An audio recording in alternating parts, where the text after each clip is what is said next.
officers and 372 other ranks killed, another 10 officers and 163 other ranks missing, and 175 officers and 1,226 other ranks wounded. So, although by tank into Normandy may sound a fairly safe way to go, it was not all that safe. By any measurement of history, the conquest of Europe was a military triumph, something of which to be justly proud, a story to remember and to tell. Nobody is better qualified to tell it than a man who fought from start to finish with the Sherwood Rangers. Lord Deeds, KBE MC PC DL. Author's Foreword. For far too many years I was too lazy to set in some sort of order the mass of papers which I accumulated in connection with my and my regiment's activities in Northwest Europe during the war. Apart from my own war diary, much of which was written at the time and contained photos, sketch maps, press cuttings, and obituaries, I also had most of the letters I had written to family and friends during the campaign. It was only recently, while watching cricket with David Walsh, a housemaster and historian at Tonbridge School, that he persuaded me to hand these papers over for scrutiny. To my surprise, he considered it worthwhile to set them all in order, so that they would provide a fitting chronicle for others to read. Having given me a mass of prep to do, David then went ahead with this hefty assignment. Once the pattern was set and further research completed, we combined our efforts in composing a narrative which my family enjoyed. I hope the listener will too. Stuart Hills. Chapter 1. Prelude.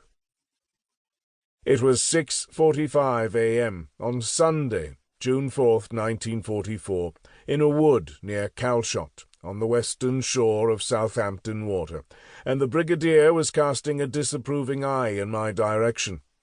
I was stripped to the waist in the early morning sunshine outside a tent I shared with Tim Alford, one of my fellow troop leaders in C Squadron, and I was writing a letter to my brother Peter. The Brigadier obviously thought I should be more formally occupied, but he said nothing, and I resumed my letter, saying that I was working hard, but for security reasons could say little more. Later that afternoon, in weather that still seemed favourable, we drove our tanks down to the nearby quay, just where Southampton Water meets the Solent, and boarding landing craft tanks, LCTs, belonging to 15 and 40 LCT flotillas. Ours was numbered 442. We moved out into the Solent, taking care to avoid the myriad vessels plying back and forth, and slowly headed out towards the sea. We had little idea that General Eisenhower, in his SHAEF headquarters at Southwick Park near Portsmouth, had already taken the decision to postpone Operation Overlord for 24 hours because of worsening weather conditions. My confidence was lifted by the presence around me of men who were already familiar with the horrors and excitement that war can bring. I was a 20-year-old newcomer and unblooded, while they were veterans of the successful campaign in the North African desert. It had been in January 1944 that I joined the Nottinghamshire Sherwood Rangers Yeomanry fresh from 100 Octu, Officer Cadet Training Unit, at Sandhurst.